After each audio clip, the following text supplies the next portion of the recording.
Wow, I am 2.5 years post layoff, and I am ashamed to admit that it took a layoff for me to realize that I was chasing a dream I never dreamt. It was a dream that society gave to me, the same exact script that many of you are still following today, especially as millennials.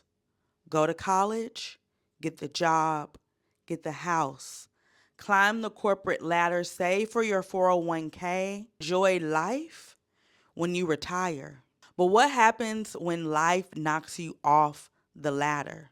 Well, I found myself in Ho Chi Minh City, Vietnam, 2.5 years later, now launching a startup.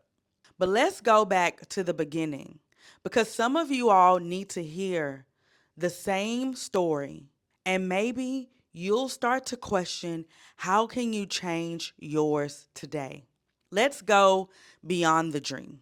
I am a girl raised in Baton Rouge, Louisiana, 225 to a single mom, first generation removed from the plantation.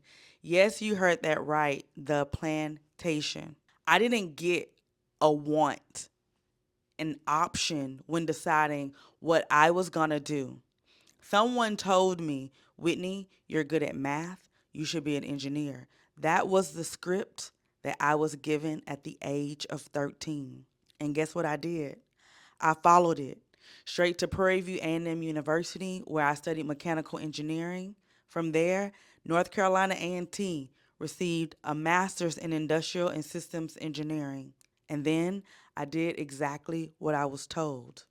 I went to corporate America.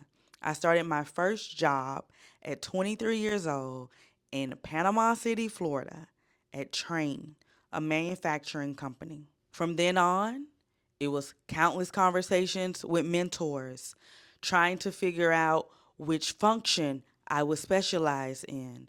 What is the next 3 to 5 year plan? What is the long term plan? How do I end up in the C suite? Because that is what I was told to do. I bought the car. I then worked, navigated corporate America as a first gen, working in the private industry versus government. I bought a house at the age of 26.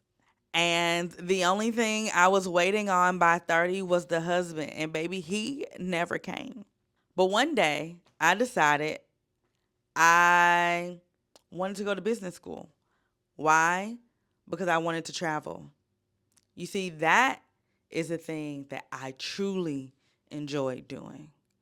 But at no point in time did I ever stop and ask myself, what do you enjoy doing in life? Because that didn't matter.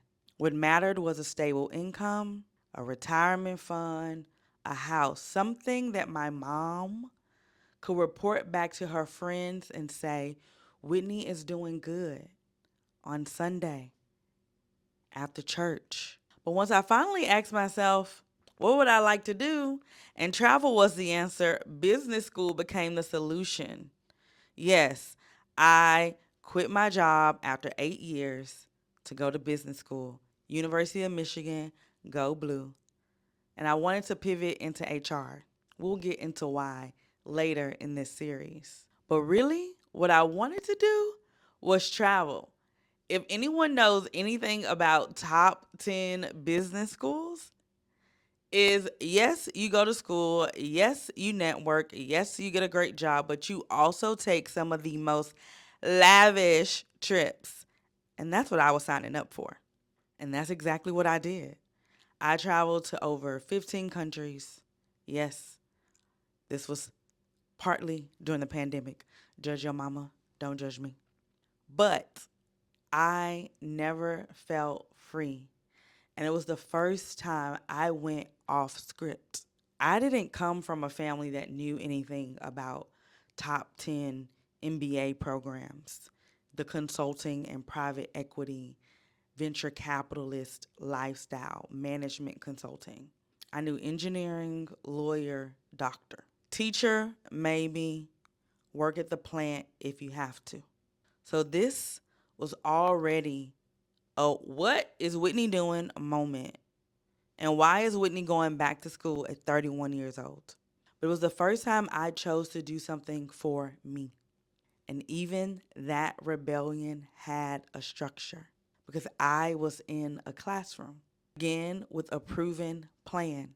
I take these classes, I get a degree, I get to have some fun while doing it, and I enter back into the process, back on the ladder, this time a shinier ladder and maybe some steps higher than where I was.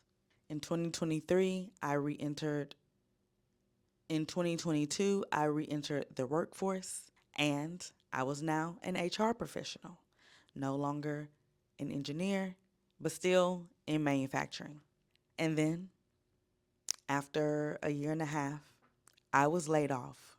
But here's the thing, that travel bug that I caught, that I've always had, but was really reignited during my MBA program, never went away. I spent 3 months in Medellin, Colombia because I was working finally my first remote job and not tied to the plant floor. So I put all of my things in storage and I moved home, back to Louisiana, back to my high school bedroom in my mama's house.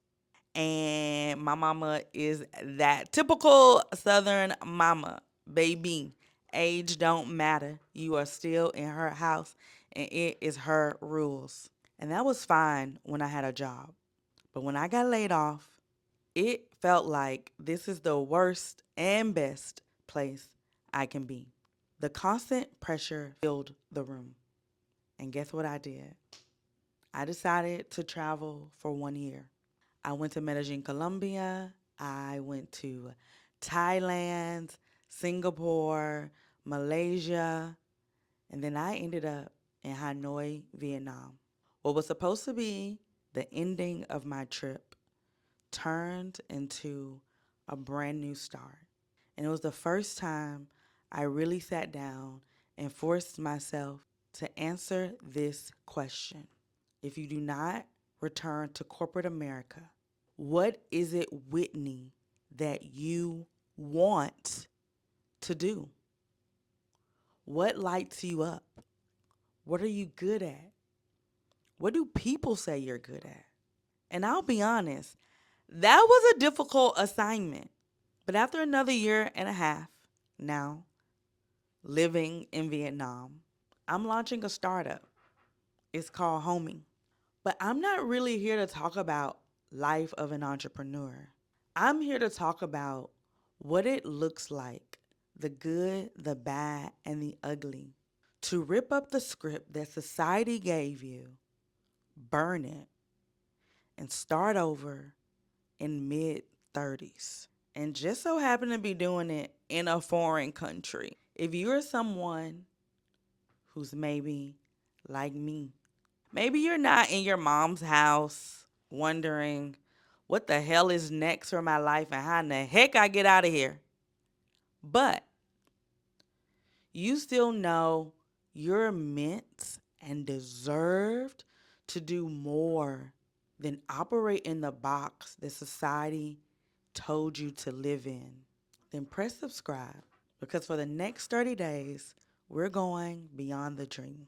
And I'm going to be giving you all of the life lessons that I learned and the things that I am still processing to live a life that I have designed for me. I'm Whitney DeGale, and I'm excited to get started on this channel. See you tomorrow. Ciao, and hasta luego.